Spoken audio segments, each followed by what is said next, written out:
2018 വെള്ളപ്പൊക്കത്തിൽ തന്റെ ആടുകളെ വിറ്റ് മുഖ്യമന്ത്രിയുടെ ദുരിതാശ്വാസ നിധിയിലേക്ക് സംഭാവന ചെയ്ത സുബൈദയുമ്മയെ കേരളത്തിന് അങ്ങനെ പെട്ടെന്നൊന്നും മറക്കാനാകില്ല. ഇപ്പോഴിതാ വയനാടിന്റെ കണ്ണീരൊപ്പാനും മുന്നിട്ടിറങ്ങിയിരിക്കുകയാണിവർ. ചായക്കടയിൽ നിന്ന് ലഭിച്ച വരുമാനമാണ് വയനാടിനു വേണ്ടി മുഖ്യമന്ത്രിയുടെ ദുരിതാശ്വാസ നിധിയിലേക്ക് അവർ സംഭാവന ചെയ്തത്. ചവറ MLA സുജിത് പിള്ളയാണ് ഇത് സംബന്ധിച്ച് കുറിപ്പ് പങ്കുവച്ചത്. അന്ന് ആടുകളെ വിറ്റ പണം, ഇന്ന് ചായക്കടയിലെ വരുമാനം. മുഖ്യമന്ത്രിയുടെ ദുരിതാശ്വാസ നിധിയിലേക്ക് തന്റെ ചായക്കടയിൽ നിന്ന് കിട്ടിയ വരുമാനം കൈമാറി പള്ളിത്തോട്ടം സ്വദേശിനി സുബൈദ ഉമ്മ.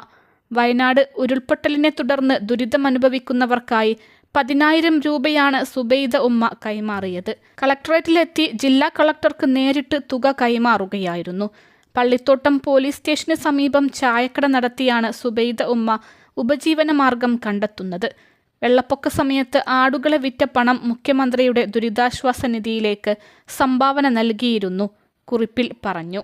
അതേസമയം വിദ്വേഷ പ്രചരണത്തെയെല്ലാം തള്ളിക്കൊണ്ട് വയനാടിനായി മലയാളികളാകെ കൈകോർക്കുന്ന കാഴ്ചയാണ് ചുറ്റും.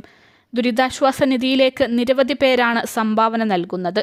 Lulu group chairman doctor MA Yusuf Ali, പ്രമുഖ വ്യവസായി രവി പിള്ള, കല്യാൺ ജ്വല്ലേഴ്സ് ഉടമ കല്യാണരാമൻ എന്നിവർ മുഖ്യമന്ത്രിയുടെ ദുരിതാശ്വാസ നിധിയിലേക്ക് 5 കോടി രൂപ വീതം ധനസഹായം പ്രഖ്യാപിച്ചിട്ടുണ്ട്.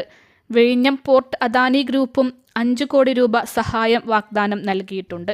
കൂടാതെ KSFE 5 കോടി രൂപയും കനറ ബാങ്ക് 1 കോടി രൂപയും KMML 50 ലക്ഷം രൂപയും വനിതാ വികസന കോർപ്പറേഷൻ 30 ലക്ഷം രൂപയും ഔഷധി ചെയർപേഴ്സൺ ശോഭന ജോർജ് 10 ലക്ഷം രൂപയും നൽകി.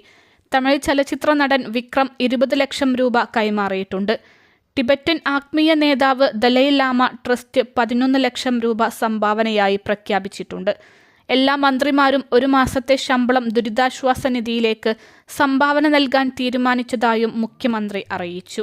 അതിനിടെ ദുരിതാശ്വാസ നിധിയിലേക്ക് പണം നൽകരുതെന്ന രീതിയിൽ സോഷ്യൽ മീഡിയയിലൂടെ പ്രചരണം നടത്തിയവർക്കെതിരെ പോലീസ് കേസെടുത്തു. ഭാരതീയ ന്യായ സംഹിതയിലെ 192, 45, ദുരന്ത നിവാരണ നിയമത്തിലെ 51 എന്നീ വകുപ്പുകൾ അനുസരിച്ചാണ് കേസ്. സാമൂഹ്യ മാധ്യമമായ എക്സിൽ കോഴിക്കോടൻസ് 2.0 എന്ന പ്രൊഫൈലിൽ നിന്നായിരുന്നു തെറ്റായ പ്രചരണം ഉണ്ടായത്. ദുരന്ത നിവാരണ സഹായത്തിനുള്ള മുഖ്യമന്ത്രിയുടെ അഭ്യർത്ഥന തള്ളിക്കളയണമെന്ന തരത്തിലായിരുന്നു കുറിപ്പ്.